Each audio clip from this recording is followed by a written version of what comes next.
Friends, today I'm going to talk about 5 best ETF to invest in 2024 that we may buy in every dip or every month for the next 10 years. Apart from ETF investing, I will also show a comparison of ETF versus mutual funds in each category, large, mid and small cap, to find out which one to select, ETF, index funds or active mutual fund of that category. Also friends, when we talk about index, we think of Nifty 50 ETF or index fund and think of 12% CAGR at low risk. But today we will see that we can target up to 18% CAGR for long term also just from ETF investing or index funds. So let's get started. So friends, as you can see, there are various types of index. So in order to make a portfolio of 5 best ETF to invest in India, I'm going to pick 2 ETF from broad market index, one from strategic or smart beta index, one international ETF and fifth one some other category ETF. Starting with the first one, so these are the trailing returns of 17 broad market index. And if I mark 5 highest returns in each of these 1, 3, 5 and 10 years, then we can see a clear winner, which is Nifty Microcap 250 Index with the highest returns in all tenures. In just last 1 year, it has given over 80% returns. But we need to look at consistency, so let's look at rolling returns. Here we can clearly see that the 3-year and 5-year rolling returns of Microcap 250 is even higher than Nifty Small Cap 250 Index. So no doubt Microcap 250 is consistently beating the broad market indices. So we may expect high returns if we invest for long term in this index. So in my list of best ETF to invest in 2024, I would like to have one ETF or index that tracks Nifty Microcap 250. Currently, there is no ETF of Microcap 250. We only have one index fund, which is Motilal Oswal Nifty Microcap 250 Index. It has an AUM of about 1000 crores, expense ratio 0.45% and tracking error 0.26%. But friends, please note microcap category is very risky. As you can see, Microcap 250 corrects even more than Nifty Small Cap 250. So if you are taking exposure in this index, we should make sure that we do not exceed more than 10% of portfolio. Now let's move on to find the second best ETF to invest in 2024. So friends, these are the other remaining major broad market indices. So now in order to check consistency, if we check the rolling returns and mark the highest returns in all 1, 3, 5, 7 and 10 year rolling period, then we will see a clear picture that the winner is Nifty Midcap 150 Index that has given highest returns consistently in all tenures. 7-year rolling returns of 14.94% means since the rolling start date April 2005, if we select any 7-year time period, then Nifty Midcap 150 Index has most likely on an average given 14.94% returns, which for an index is amazing. Now friends, there are 5 ETFs and 7 index funds to invest in Nifty Midcap 150. So first of all, ETF versus index funds, which one to choose? So friends, both ETFs and index funds, they track an index. The only difference is ETFs you can buy and sell like stocks in real time, which means if you want to buy in dip, then you must go for ETFs. Because if you buy index funds right now, then your amount will be invested as per today's last NAV. Plus there are some other differences. Normally in case of ETFs, the expense ratio is less. You can see that for the same AMCs, the expense ratio in ETF is less than the index fund of the same index. Tracking error is also less in case of ETF compared to index funds. So if I want to buy in every dip or I want to invest lump sum, then I would go for ETFs. And if I want to do SIP, then I would go for index funds. Now for best ETFs, we'll look for 4 parameters: high AUM, high trading volume, low tracking error and low expense ratio. Considering that Mirae Asset and Nippon India ETF Nifty Midcap 150 are 2 of my best picks for this index. And if we talk about best index fund for Nifty Midcap 150, then I would go for Motilal Oswal. Friends, now comes a very important question. Should we invest in Nifty Midcap ETF or active midcap mutual fund? Well friends, in the beginning of this video, I had told you that I'm going to show comparison of ETF versus mutual funds. So let's have a look at it. So if I compare all the active midcap mutual funds that are at least 10 years old, then we can see that in longer horizons, most of the mid-cap mutual funds are unable to beat the benchmark index. So now it depends on us. If I think my investment horizon is long, plus I am good at picking the right fund, then I would go for active mid-cap mutual fund. Otherwise, mid-cap 150 ETF or index fund would be better option. But wait, if we talk about small cap mutual funds, the scenario is totally different. You can see that all the small cap mutual funds have been able to beat the benchmark index returns in 10 years time period, and in 5 years also most of the funds has been able to beat the benchmark. So in case of small cap category, in my personal opinion, I would go for active small cap mutual fund rather than ETF or index fund. Lastly, what about large cap category? Well friends, hands down, in case of large cap, we should go for ETFs or index funds only, because large cap active mutual funds are the worst performers when it comes to beating the benchmark. So the question comes, which ETF to invest in large cap? For that, let's move on to the next category of Smart Beta Index to find the third best ETF to invest in 2024. But before that, friends, please note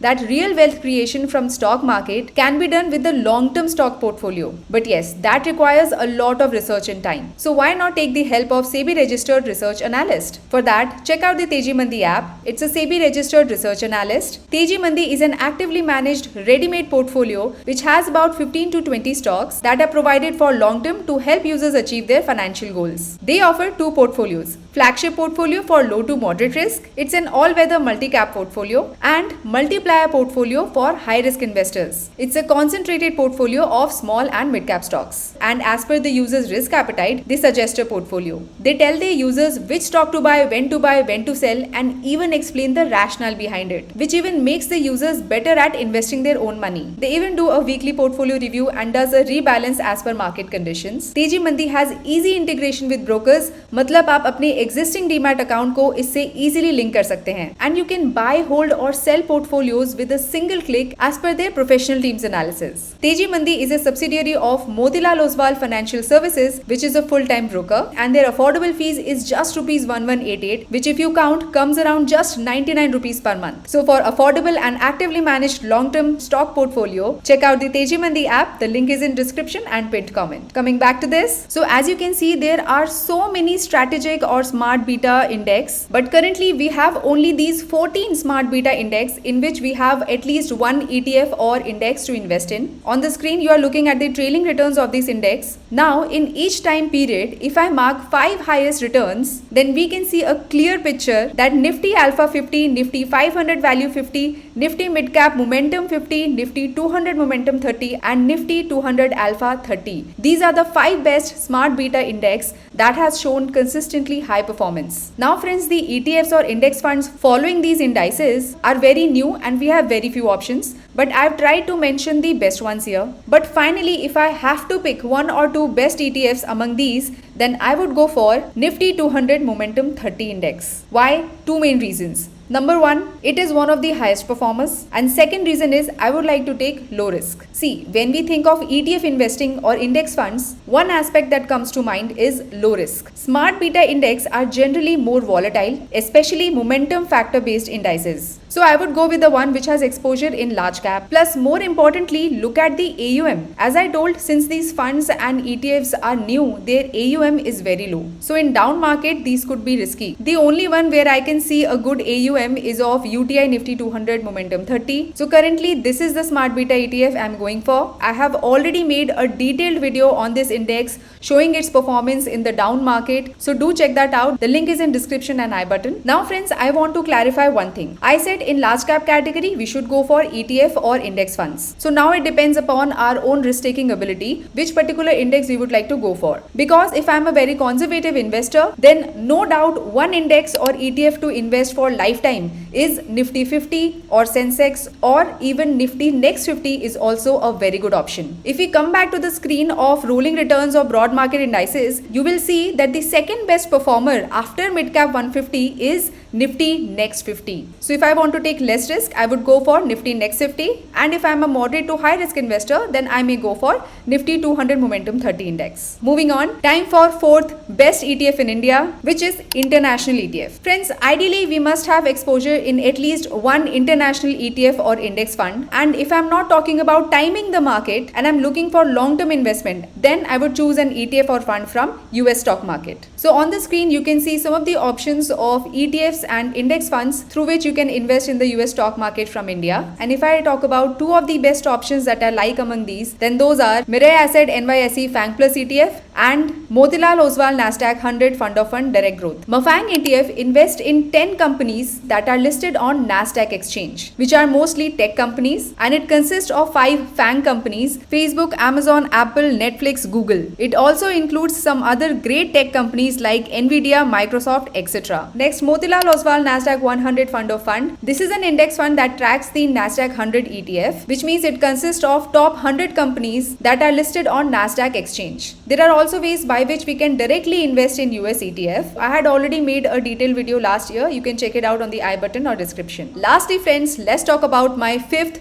best ETF to invest in 2024, and this one is gold ETF. Friends, in order to balance our investment portfolio, we must have exposure in gold investments for diversification and balancing risk. There are majorly two best ways to invest in gold: sovereign gold bonds and gold ETFs. If we talk about gold ETFs, then these are all the gold ETF options that we have in our country. And out of these 16 gold ETFs, I would either go for Nippon India ETF Gold Bees or HDFC Gold ETF, because both of these ETFs has a good combination of AUM, low expense ratio and good trading volume. For checking return performance, let's look at the trailing returns of one of them, Nifty Gold ETF. In 5 years, this ETF has given 14.65% CAGR, and in 10 years, it has given 8.66% CAGR. For checking consistency, if we look at rolling returns, then since June 2019, if we pick any 3-year period, then this gold ETF has most likely on an average given 8.39% returns. But please note, we are talking about ETF investing in gold, not for the purpose of generating high returns. Here the purpose is hedging against the stock market volatility and risk. So friends, I try to show my analysis and pick 5 best ETFs in India, but nothing is recommendation. I'm not a financial advisor. Please do your own research. For more educational content, make sure to subscribe to the channel and click on the bell icon. Thanks for watching till the end.